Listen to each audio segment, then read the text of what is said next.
Okay, mainit pa rin, syempre. Mainit pa rin sa Pilipinas. Marcos Jr. ang mastermind. Boying, matitegi na ba? De Lima sa SOJ, sa Secretary of Justice. O kayo yan ang mga pag-uusapan natin ngayong araw. So, unahin natin kung bakit sabi natin si Marcos Jr. ang mastermind. Well, siya naman talagang mastermind sa lahat ng mga nangyayari na kahirapan sa inyo. Okay?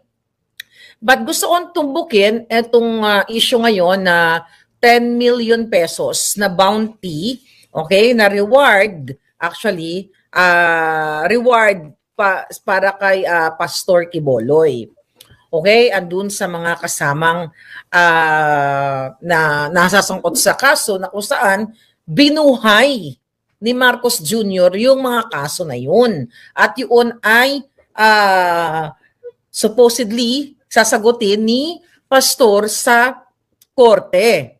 Pero sabi nga natin, mga kababayan, dahil ang jutang Ginemes na Marcos na bangag at ang kanyang asawa ay mga ungrateful, sabi ko nga, nilagpasan nila ang demonyo sa impyerno, walang gagawin kundi ang manggipit ng tao kahit na ito'y mga taong ay tumulong sa kanila. Kasi ngayon, mga palangga, pinag-uusapan at binibida-bidahan ni Marcos Jr. at ni Remulla, ni DILG Secretary Abalos-Los, na kung saan, di ba, nagkaroon, nag-grade noong June 10. Okay? Na mayroong mga nasaktan, simultaneous yung kanilang raid, sabay-sabay sa 5 properties ni Pastor Quiboloy, na without search warrant.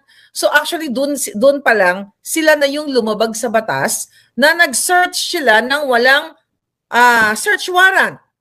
Okay? So mga kababayan, unahin muna natin yung statement ni Kuting. Bago ang ni Bangag, yun, dami kasing pangalan ng ginayupak na yung Jotang Ginemes ni Ningro. Yung ginayupak na yung kasing liit ng botiki yung itlog. Kuting! Adictos Benedictos. Okay. Okay, ito ang statement niya dun sa kanyang ambush interview. Kasi parang bakit ba natin kina-question tayo mga mamamayan ang talagang pagtugis kay Pastor Quiboloy na parang siya ay convicted na. Hindi pa po convicted si Pastor Quiboloy.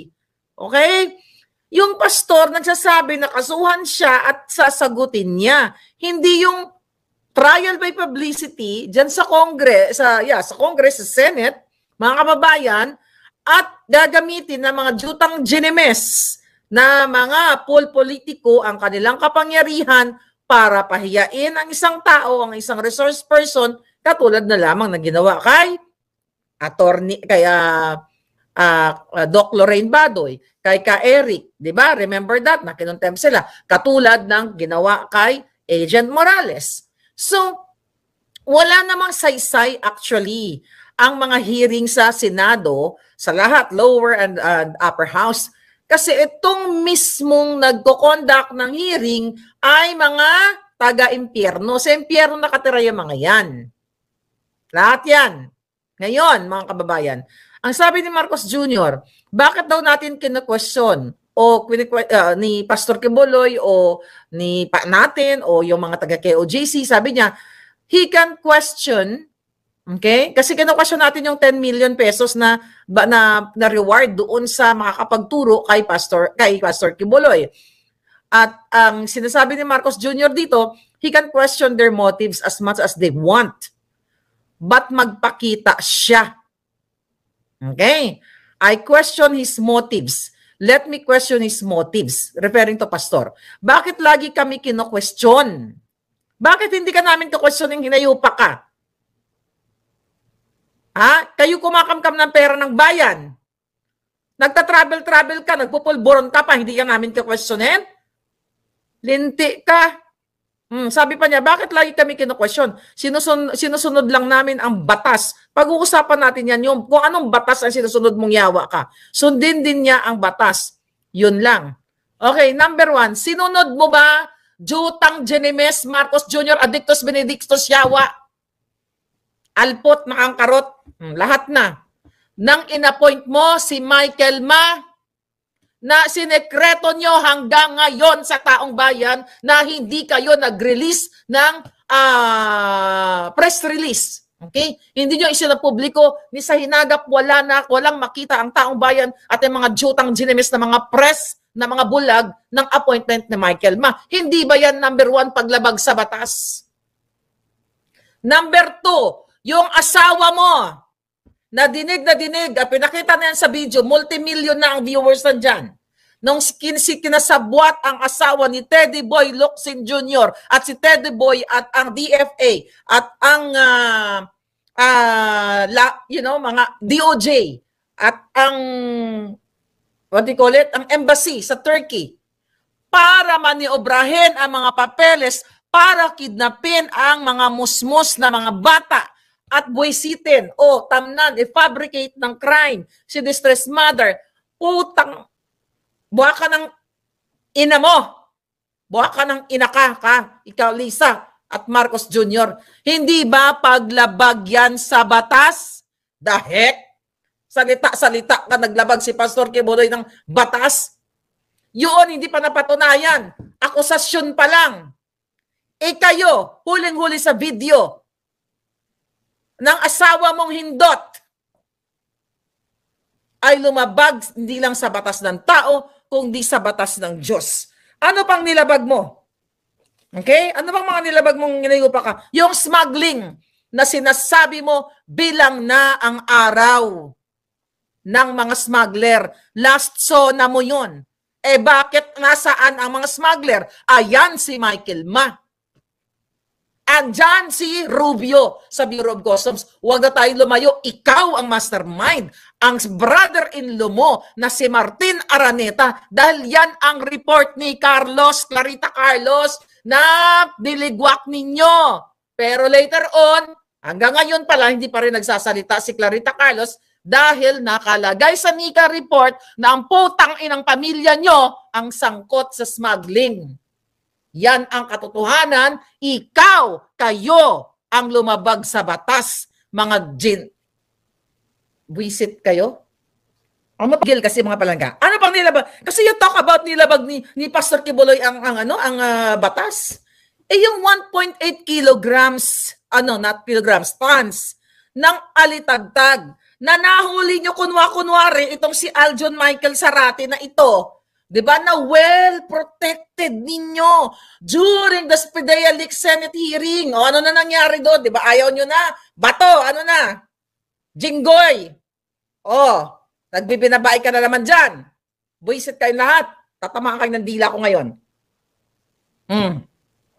Marcos, hindi ba protektado nyo with complete gear? Itong si Aljon Michael na ito nung nasa hearing na parang ayaw niyong padapuan ng lamok where in fact siya ang driver ng nahuling 1.8 tons na pulburon na favorite mo. O hindi, less favorite mo pala yon. Then later, naging 1.4, naging 1.2, mga yawa mo. Now, sino ang nagbabali ng batas? Bangag? Sino? May nalalaman ka pa na nilalabag ang batas? Isa sa dami-dami ng limabag nyo sa batas, kulang ang bitay sa inyong magpamilya. Kailangan kayo pigaan ng kalamansi, dahan-dahan ang bawat hibla ng inyong mga laman. Kung may ganyang parusa, kung meron lang, kung ako ang magiging, for the heck, kung ako ang may kapangyarihan, yan ang unang executive order ko. Jutulin ang lahat ng jutulin sa inyo, lahat ng kawatan, lalo na ang pulboronic na katulad mong mastermind sa lahat na bangag ka.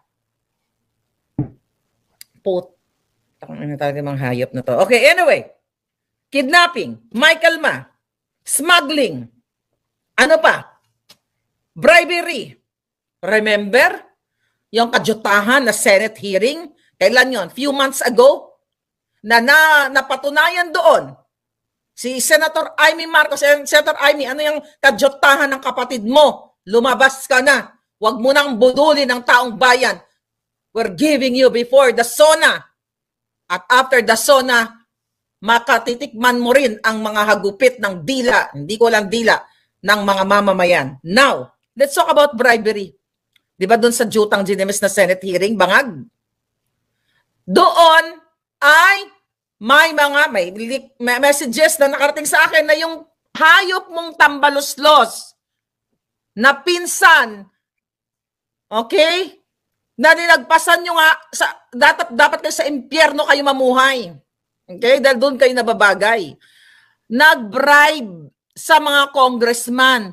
Binribe yung mga taong kaluluoy. Binigyan nyo lang mga 5 pesos lang siguro doon. Well, small amount.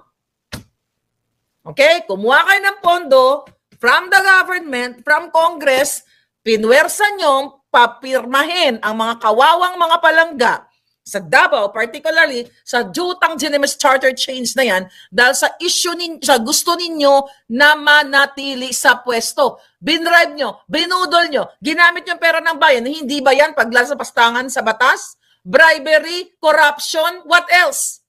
Ang daming batas kang babanggain dyan, Marcos Jr. Now, ngayon, bakit ikaw nagdadakdak dito sa kay Pastor Kibuloy? Kung matino kang presidente, ang tamang sagot doon, hahayaan ko na lang na ang mga namumuno dyan sa mga ahensya ng gobyerno na yan, DILG, PNP, o DOJ, ang magtatrabaho niyan. Kung ikaw ay may delikadesa at matino ka, kaso bangag ka. Dahil kung totoo, kung let's say kung matino ka, presidente ka eh.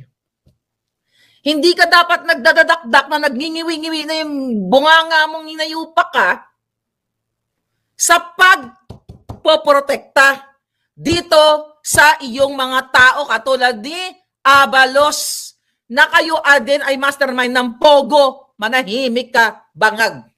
Okay na ngayon. Andito lahat ang ebidensya sa libro ni Atty. Vic Rodriguez, dati mong executive secretary. Hindi magsisinungaling ang librong ito. Kaya sa paglabag, ay sorry, Atty. Vic, hinampas ko. Sorry palangga. Okay? Okay?